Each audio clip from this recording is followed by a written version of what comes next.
Okay, first up, let's talk about some of the change that's taking place in America right now. In the weeks since protests began following the murder of George Floyd, the movement has been more successful than many people could have imagined.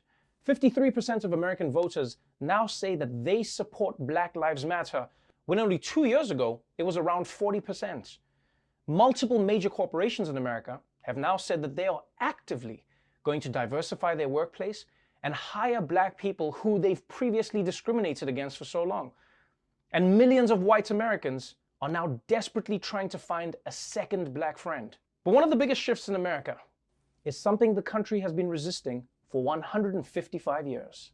Over at the Capitol, House Speaker Nancy Pelosi is calling for nearly a dozen Confederate statues to be removed from that building, saying they pay homage to hate. At a rally in Richmond, a statue of Confederate President Jefferson Davis was pulled down last night. The face smashed in before it was towed away in pieces. NASCAR's Bubba Wallace racing last night with the hashtag Black Lives Matter painted on his car. The race starting hours after NASCAR banned the Confederate flag. That was a huge pivotal moment for the sport. A lot of backlash, but it creates doors and allows the community to come together as one. Yeah, from Congress all the way to NASCAR, all over the country, people are asking the question, is it finally time to let go of the Confederacy? And I think it's really impressive that NASCAR is doing this, because the Confederate flag is extremely popular with a lot of their fans. In fact, just to soften the blow, here's maybe what they should do. Ban the fans from bringing the flag to the races, but then incorporate it into the race itself, you know? So like if you win the race, they wave the checkered flag, and then for the loser, they wave the Confederate flag. Yeah, that way everybody wins. The one thing that does confuse me though is, why did Congress have Confederate statues in the first place? I mean, the Confederacy fought against America, so why would you have statues of them in America's Capitol building? It makes no sense. That's like white ladies having statues of gluten in their kitchen. And I'll show you a funny picture of what that would look like, but I still have no idea what gluten actually is. I mean, it's a little insane how it feels like the government treats actual traitors better than black citizens. George Floyd maybe had a $20 bill that was counterfeit. He gets choked to death.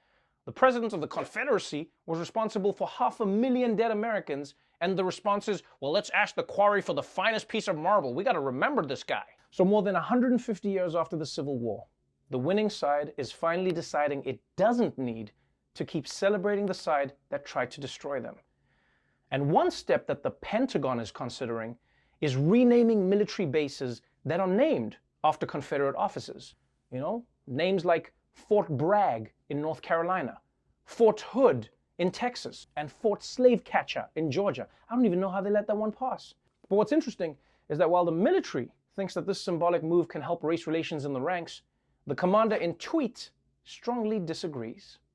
U.S. military leaders have expressed a willingness to discuss renaming bases named after Confederate generals. But tonight, President Trump says that won't happen, saying they are part of a great American heritage. In a tweet from the president, he writes, "The United States of America trained and deployed our heroes on these hallowed grounds and won 2 world wars. Therefore, my administration will not even consider the renaming of magnificent and fabled military installations." You know, part of me thinks Trump is doing this because he's trying to appeal to his Confederate-loving base. The other part of me thinks he's doing it because he thinks Fort Bragg is named after him. Never been humble, so powerful, I'm the best. They say that I brag better than everybody. But as usual, like, Trump's logic makes no sense. Because America didn't win World War II because of the names of those bases, right? America won World War II because Tom Hanks found Matt Damon. That was the turning point. Like, you can call the base whatever you want. It's not going to determine how effectively your soldiers are going to fight. America isn't going to be losing to Russia in World War III like, we should have never renamed those bases! That was our secret weapon! Oh! And I know for some people this debate might seem inconsequential, but you got to understand.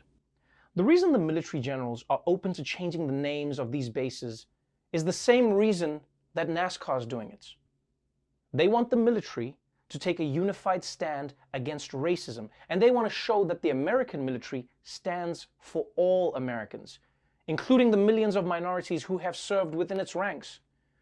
Because take a second, just take a second, and imagine being a black soldier training at a base that is named after somebody who didn't even think of you as a human being.